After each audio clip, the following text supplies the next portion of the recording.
Sveiki mūsų draugai iš Contribui ir ne tik. Šiandien sveikiname su jumis iš Rygos, miesto, kuriame susibūrė Sorošo, Geitso ir kitų pasaulio demonų agentų konferencija, kurioje sutinkame daug panašių į save blogų ir gerų žmonių. Ir vienas iš jų yra Akselis, mūsų draugas iš Švedijos, su kuriuo padarėme vieną iš įsimintiniausių sienos istorijoje darbų ir kuri pagimdė vieną frazę, kurią Akselis puikiai moka. Axel, how was it? It rings in my head all the time. So I guess I would say, fuck off nachui my life. It's really good. It's like pronunciations or Russian. It's like a mix. Tai, mėly draugai, mes kalbėsime angliškai, nes Akselio dar neišmokėm lietuvių. Tai mes uždėsim jums subtitrus, o gal kam nors ir nereikės. Tai enjoy. So maybe let's get to the most enjoyable part of our long-lasting collaboration, the car chase. Yes. The fuck off nachui my life guy. Can you reflect on that and remember how it went? Yeah, so we had this setup where me and Linda, who was the reporters on the ground in Sweden, at the same time as Joachim were on the ground with you guys, right?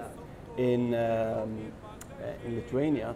So at the same time when you're going to chase them there, we were going to try to chase them in Stockholm. So we were sitting next to the offloading place in an industrial area outside of Stockholm. That's where they took the stolen. Yeah, so where they took the stolen clothes from the boxes and reloaded them onto in the containers before they went to the ferry. So we were sitting there very early in the morning and trying to, be playing cops, having a donut and a coffee, and be like, okay, so. And our mission was to see when they were going to pick up some stuff. We were supposed to go there and confront them and ask them, what they were doing, who they were working for, and so forth. And we were sitting there for several hours until we gave up. And we said, okay, it's not going to happen. No fun television today. And we actually sent our security team back home because we said, okay, the shit is over. And normally we don't work with security teams, but this time we had two big gorilla guys that worked for private security companies because we knew that these people, this organized crime group was, could be pretty violent. So you actually already considered them to be like, aggressive and yeah, we knew something about them, and we were like advised by our editors that if you're going to confront them, it's good that you have these gorillas with you, so they won't beat you directly. As we say in television, I always tell my photographer, 1 punch is good television, 2 punches, then I want him to interfere. So because I don't want to die, but it's not a bad thing to just have a hit. Anyways, what happened was that the security detail went away, and was starting to think about a second breakfast. But all of a sudden, this small car, if I remember rightly, like a silver combi car, runs in, and we were like, all right, they are here. Now is the time. And I started to honk on the horn so they should stop, and they just raced away. And I had a very big car. I had a Volvo like XC90, so that was like an American FBI car. So I was quite confident that we could, So we drove after them, and first we lost them, and that was the first and probably the last car chase of my life. So I was very disappointed that we lost them, and then all of a sudden we found them again because they had just been hiding somewhere, and we drove after them, and we saw that they were getting more and more aggressive. They were like doing this and stuff like that. So we drove after them for like 30 minutes, something like that, and by the red lights, we decided, okay, let's roll up next to them and ask them some questions, because we can't be driving around like this for the rest of the day. And they were driving quite dangerously, so our editors were like, you need to stop this now. And that's where we were, at the red lights. And the rest is television history. It's a legend already. We know that the van that you parked over there. Okay, van не съездил. Ты fuck off нахуй мой life, okay? So when the guy was yelling at you, did you understand any of it apart from all the fucking? I understood that he could be like, you know, he had this big necklace, like almost like a dog, with like silver or gold or something, and a lot of tattoos, and he was apparently quite angry. Can you? We are journalists.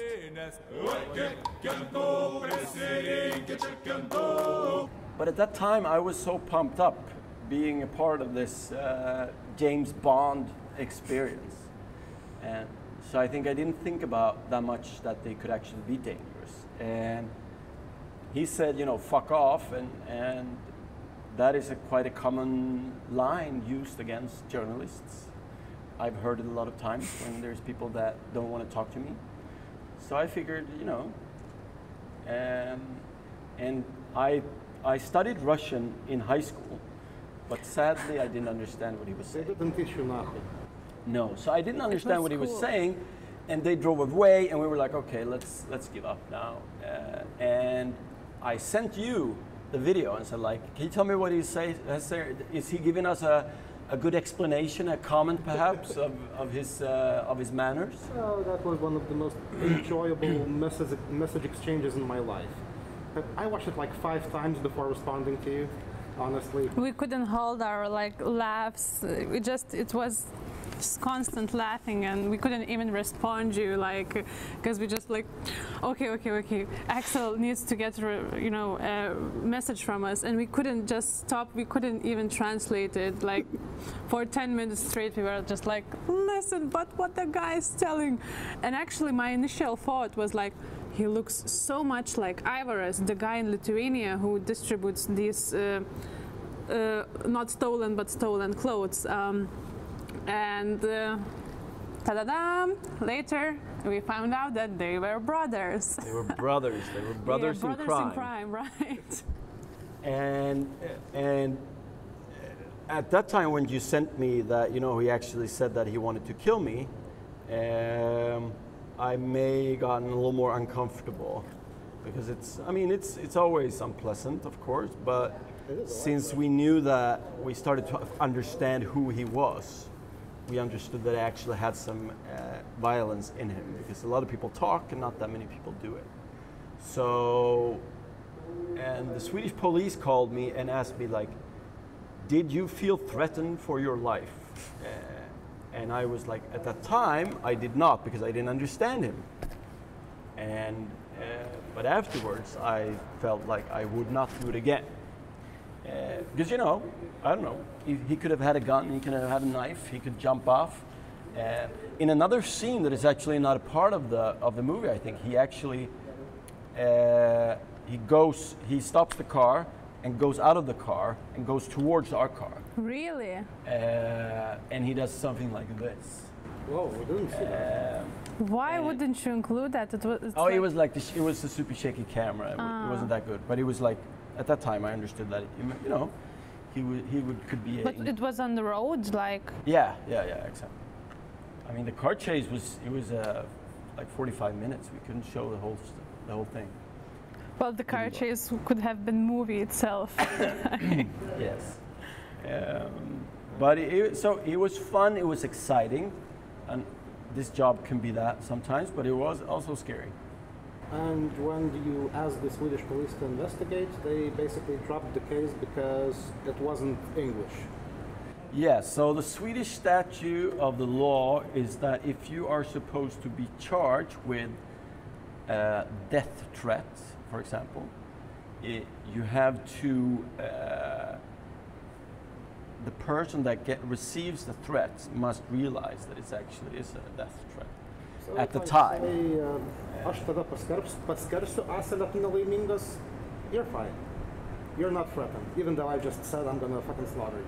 Exactly, since I didn't understand. But I mean, a lot of people criticize that judgment because, I mean, he was apparently very, very threatening, and a death threat could be, you know, it's not just part of the moment, it's also part of the whole, like, because we could have wanted to go there again, and then I would be scared.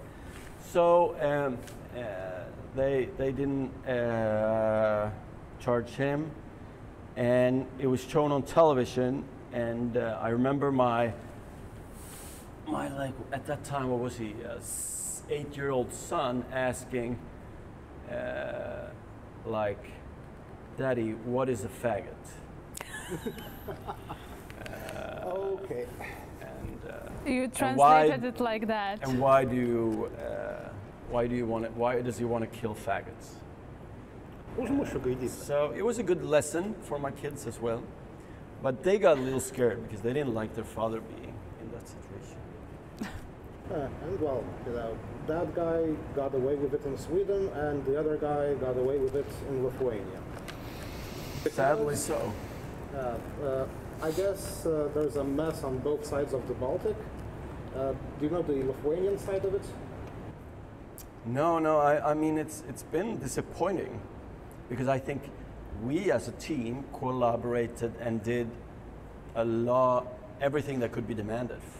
We tracked it from the beginning to the end. We showed in clear detail what happened, and it was like a birthday cake to the police. Yeah, but they seized 19 tons of clothing and they didn't open a single bag in a year. Yes. No, it was clearly disappointing. And in Sweden, you did get a response on why they didn't investigate, even though they knew a total of 5 suspects. Yeah, Swedish police eventually said that this was not a prioritized case because it was not the value of the stolen goods was not big enough for them to put a real investigation into it. But it's big. The damage is in millions on an annual basis. I think so too, and a lot of people. But there has been in Sweden. There's a big debate about resources in the police and so forth, and I think why this documentary became a very well-known story was that people, of course, care about shootings, about rapes and stuff like that, but that is something that for a majority of the population never exists in their lives. It's just something that is far away. But this really was a story that connected in all of Swedes because everybody are like leaving these used clothes and or gets something stolen or a car or a boat or whatever, and you hear about these Baltic criminal gangs that is just, you know, taking it all away. So I think it was politically a very bad decision from the police not to take this more seriously because it's actually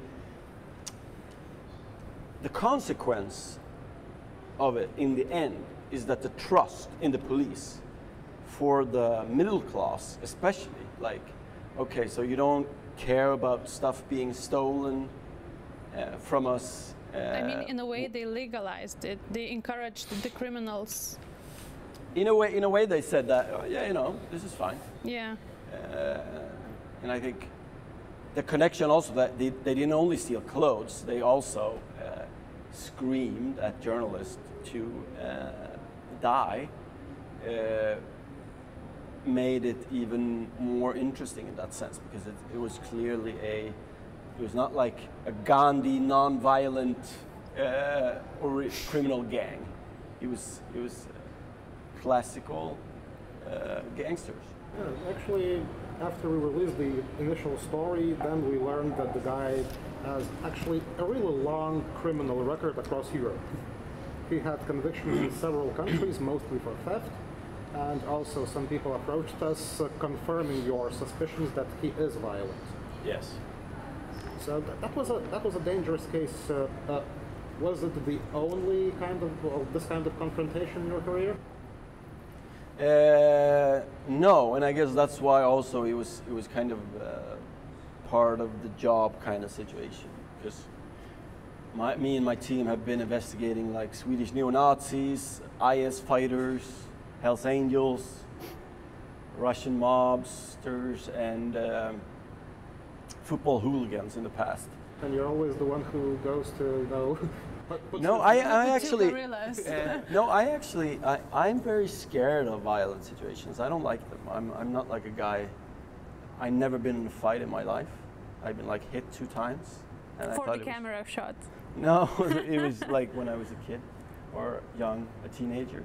So I'm usually quite, when I'm not sitting in a big car, I don't like to be that guy. So I normally produce those stories, and there was other more macho men that do the confrontations, because I think it's I get intimidated. Like, you need to stand your ground and not show fear. And I think a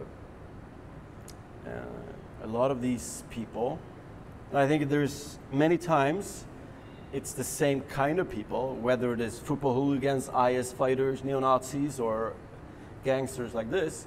It's these kind of male type of tigers that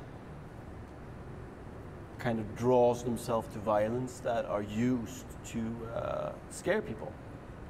One of the funniest things we learned about those guys after our initial story was the fact that they were competing with other gangs for the human bridge containers. And your best Lithuanian friend from Stockholm, apparently, according to our whistleblowers, he was trying to hunt down the other gang, and in order to do so, he planted hidden cameras next to the containers. Does that sound familiar? Yeah, so he should have appreciated our act of spy method, because we were. But he was using that even before this investigation. Yeah, I know, but that's why he should have said, brothers in art, Now we he do the can same. learn. Now he can learn and imply GPS trackers also to track where his clothing goes. But to. I think it posed an interesting question, whether what is journalism? Like, should you take it one step further? If the police doesn't do what they're supposed to do, to actually arrest these guys and prosecute them in a good manner and put them in jail because the evidence is there, should we do anything else? I mean, it opens up for questions about like private mobs or insurance companies that would like hire people like us to really catch these guys, because they are losing money. The insurance company is losing money. The clothing companies is losing money. Quite a lot. Well, we do have the first-hand experience of what goes next. Because now, when the court hearings are over, when the guy is deemed to be not guilty in spite of all the evidence, because basically it wasn't done properly on both the Lithuanian and the Swedish sides, now we have 2 weeks of responding to all kinds of legal claims from those guys and affiliated parties. So basically, now they're going after us. They're trying to drag us down because of this story. And I think what the Amateurly. journalistic response to that is very, very simple. It's another international investigation into the business of them and others. And we are so much looking forward to doing something with you again. Yes, and we have something planned actually. Tomorrow we're going to go to a place here.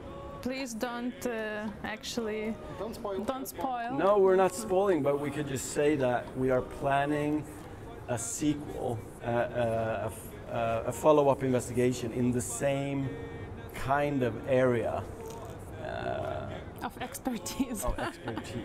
And we Business. call the project Die Hard 2, right? Thank you, actually, Axel, for taking time and participating in our small integrative podcast. So now, do we have something to add? Or we should be, cut. I think we should. It was great talking to you, and it will be so great to work with you. And keep the good work coming. Thank you, and it's been a pleasure having you as partners on the other side of the Baltics. We need each other. Yes, we do. Definitely, all the time, all the time. Tai ką, ačiū mėly mūsų žiūrėtojai, klausytojai, mylėtojai ir rėmėjai. Kaip girdėjot, susitiksim jau netolimoje ateityje su dar didesniais, įdomesniais, platesniais ir visokiais eis tyrimais. Iki greitų susitikimų ir ačiū, kad esate su mumis. Ir fuck off, not in my life. Irgi. Axel, one more time. Ir fuck off, not my life. No, you can do better. I'm trying to do like you. Ir fuck off, not my life. Perfect. Amazing, amazing guys.